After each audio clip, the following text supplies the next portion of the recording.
Welcome to Life Stories. In today's tale, we dive into a powerful journey of love, control, and the courage to break free.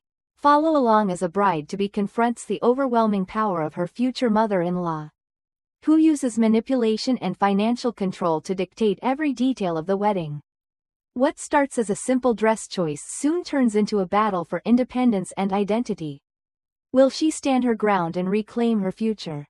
Or will the weight of family traditions crush her spirit? Let's begin this compelling story today. Don't forget to subscribe to Life Stories for more inspiring journeys. I had been dreaming of this day for months. The moment I stepped into the boutique, I was supposed to feel a rush of excitement. The culmination of all the choices, all the dreams I had spent the last year carefully crafting. This was to be my final fitting. The one where I would slip into the gown I had chosen for my wedding day. It was perfect, a modern, elegant dress that spoke to everything I loved about simplicity and grace. It was a reflection of me, of us, of our future. I had chosen it with care. Every delicate detail had been thought of. Every fabric and cut chosen to make me feel beautiful. It wasn't just about looking stunning, it was about feeling right in it. I had walked into that boutique with the kind of heart-pounding excitement that only a bride-to-be could know. But when I turned to face the mirror, everything changed. There, in place of the sleek, sophisticated gown I had envisioned, stood a yellowed relic of a bygone era, a monstrosity of lace and high collars, drowning in unnecessary embellishments. It was suffocating, not beautiful. The fabric felt stiff and foreign, like a piece of history that didn't belong to me, but to someone else's story. My breath caught in my throat, a tightness gripping my chest as my stomach dropped. This wasn't my dress. This wasn't my wedding.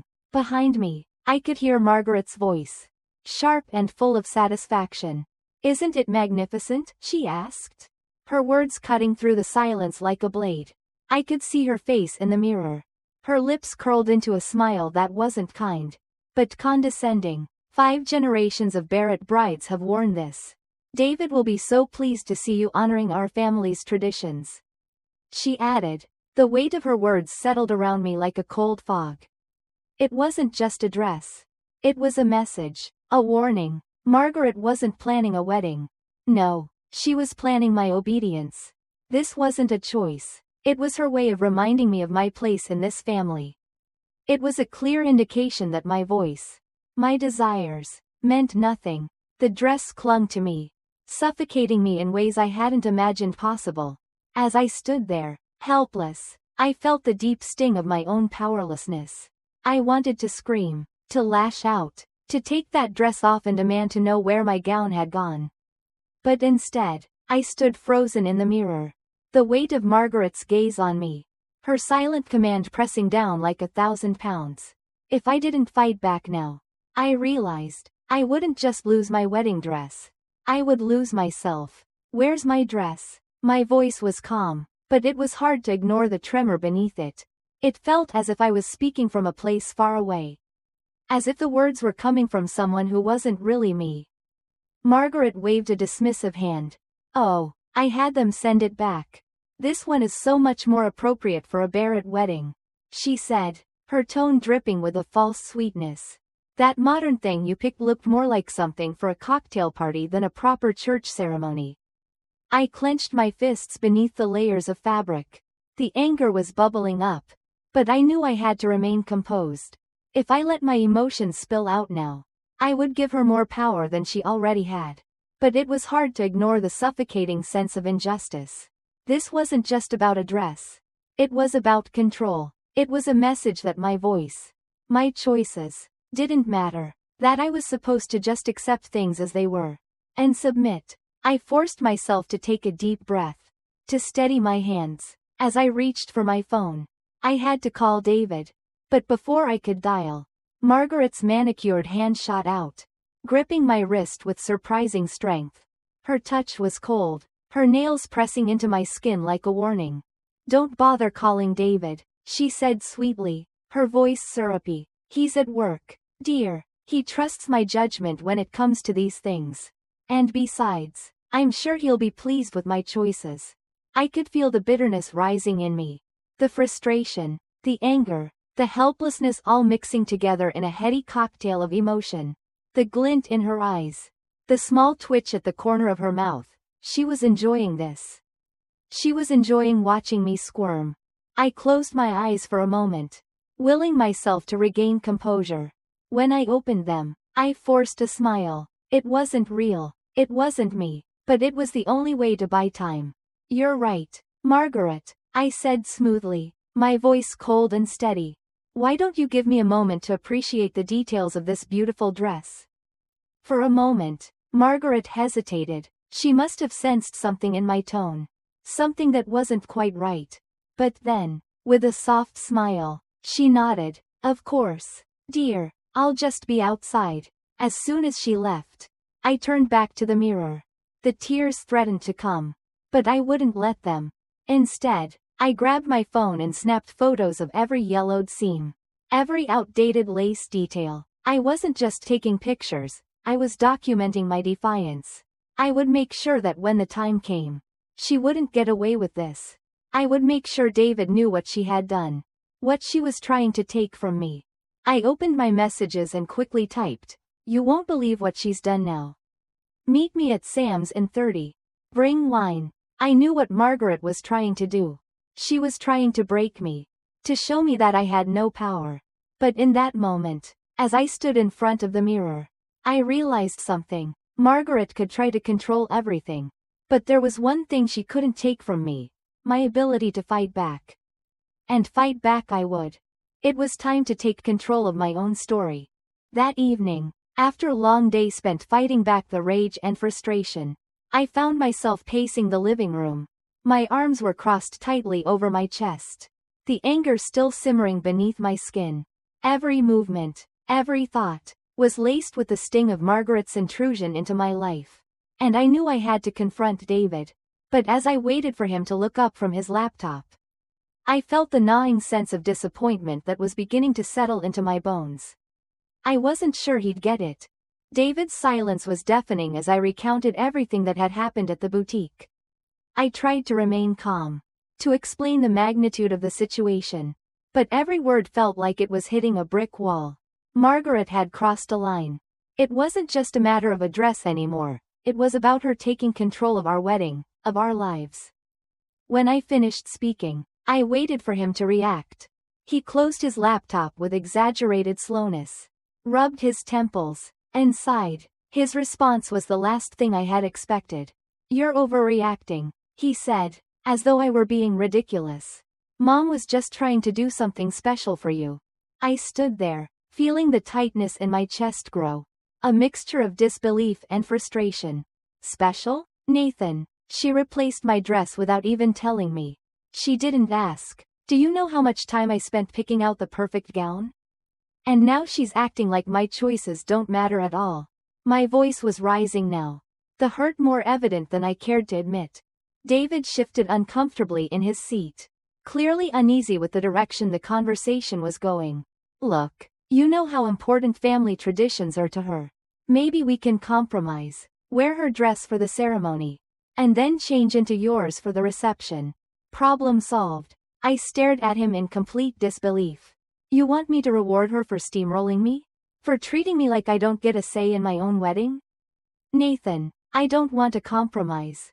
I want my choice, my dress, my wedding." The words spilled out of me, sharp and accusing. But even as I said them, I could tell he wasn't truly hearing me. He was too entrenched in the idea of keeping the peace with his mother. Before he could respond, my phone buzzed in my hand, and I froze. It was a message from Margaret. My stomach churned as I read it aloud to him. "Darling, I've taken the liberty of revising the guest list. I've added a few essential family friends. Don't worry about the extra costs. We'll handle everything." The words hit like a punch. It wasn't just about a dress anymore. She was taking over our entire wedding.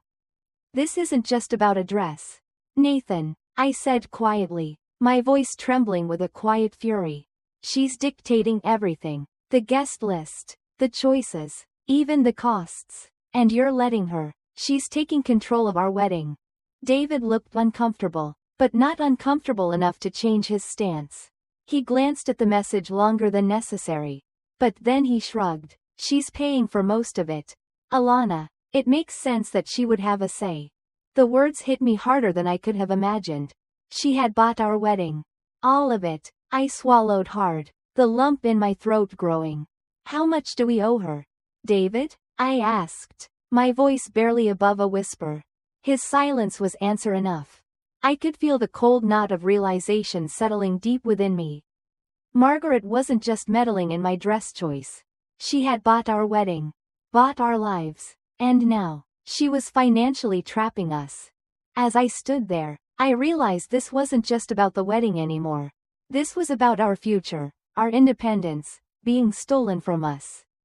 And David, who had been blind to all of this, was still clinging to the idea that Margaret's control was somehow normal. Even justifiable. She doesn't want to help us. Nathan, I whispered, feeling the weight of the truth. She wants to own us. And you're letting her. David's jaw tightened, his frustration clear, but as I looked at him, I knew something had shifted. He wasn't ready to admit it yet, but the cracks were starting to form in the armor that his mother had built around him. And I wasn't sure if that would be enough to break free from her grasp. The hours dragged on as I sat in silence, my heart sinking with every passing minute. I wasn't just fighting for a dress anymore. I was fighting for something much more important, my future. Our future. And I wasn't about to let Margaret take it away from me. Not without a fight. The tension in our home was suffocating. It felt like I was walking on a razor's edge, constantly bracing myself for the next confrontation with Margaret or the next realization that David, for all his love, couldn't seem to see what was right in front of him. I was no longer just fighting for my wedding dress. I was fighting for control over my own life. My own decisions. The days that followed felt like an endless cycle of frustration and disbelief. I began to notice more of Margaret's influence in every corner of my life. It wasn't just the wedding anymore, it was every decision David and I made. I could feel her looming presence in the background, pulling the strings without ever saying a word. She didn't need to. She had David on her side. And that was enough to make everything else fall into place. But I wasn't ready to give up. Not yet. I took matters into my own hands. After the encounter with Margaret at the boutique, I spent my nights documenting everything. I took pictures of the dress, of the absurdity of it all. And I sent them to Megan, my best friend, who had been my rock through this whole ordeal. She was the one person who understood how deeply this was affecting me. One evening, as I sat in the quiet of my apartment, I opened up Margaret's therapy notebook. I hadn't meant to find it, really. I hadn't, but when I saw it sitting there, casually discarded on the entryway table, I knew I had to take a look. The pull was undeniable. I needed to understand her. I needed to know what was really going on in her mind. As I flipped through the pages, the truth became clearer. Margaret had been keeping a record of her control over the family. She had been manipulating David's career, sabotaging Lauren's artistic ambitions, and even interfering with our lives in ways I couldn't have imagined. She wasn't just overbearing, she was actively destroying the independence of everyone around her. I felt a sickening sense of betrayal as I read her words. There, in black and white, were the admissions of her true intentions. The realization hit me like a wave. Margaret was no longer just a nuisance. She was a force that had been silently shaping our lives for years. The next few days were a blur of emotions. I couldn't stop thinking about what I had discovered. I needed someone to believe me. Someone to see what Margaret had done to us. I turned to Lauren. I knew she had always felt the pressure of Margaret's influence. But now I had proof. I called her, telling her I had something important to share. When I met Lauren, I showed her the notebook. The tears that filled her eyes were enough to confirm everything I had suspected. She had always known her mother was controlling. But to see the extent of it, to see how deeply Margaret had sabotaged her life, was a different kind of pain. But it wasn't just about revenge. It was about stopping Margaret from destroying any more lives. It was time to expose the truth. Later that evening, I received a message from David. It was short and to the point. Mom is worried about her missing notebook. Have you seen it? I froze. The panic in his words was unmistakable. Margaret had already realized it was gone. And I knew that this was only the beginning. She wouldn't stop until she had destroyed everything I had fought for. But I wasn't afraid. I wasn't going to let her win. I grabbed the notebook and tucked it under my arm. Determined to take action. It was time to take control of my own future. To show David, to show everyone, that I wouldn't be a pawn in Margaret's game anymore. That night, I sat down with Lauren at the kitchen table. Going over everything. It was time to fight back. Together, we could expose the truth. And together, we would take back our lives. As the days passed, we continued to gather evidence. Piece by piece, documenting Margaret's control and manipulation. It wasn't easy, but the weight of knowing I was finally taking back control made every moment feel worthwhile. Margaret had underestimated me, thinking she could always hold the reins. But what she didn't realize was that I had learned how to break free. The final confrontation came sooner than I expected. We were in the conference room at Westwood Publishing, facing Margaret and her lawyer. The tension thick in the air. David sat beside her, his face unreadable, but I could see the cracks forming. Margaret had no idea that the very control she thought she held over us was about to crumble. I placed the recordings and evidence on the table, each piece a testament to her manipulation. As I pressed play, her voice filled the room. Admissions of control, sabotage, and deceit. It was all there, and for the first time, David truly heard it. His gaze softened, his grip on his mother's influence loosening with each passing moment. The signing of documents that followed marked a turning point. Margaret had lost her hold on us. The weight I had been carrying for so long lifted, and in its place was the freedom to finally live on my own terms. 6 months later, I stood in Lauren's art gallery, watching her shine, free from Margaret's control. I raised a glass in celebration of everything we had fought for. To breaking free, and as I glanced across the room, I saw David, no longer bound by his mother's strings, living his truth. As for me, I had my voice back. And with it, I would write my own story. I had finally broken free. Thank you for watching. Don't forget to subscribe to Life Stories for more inspiring tales of courage and transformation.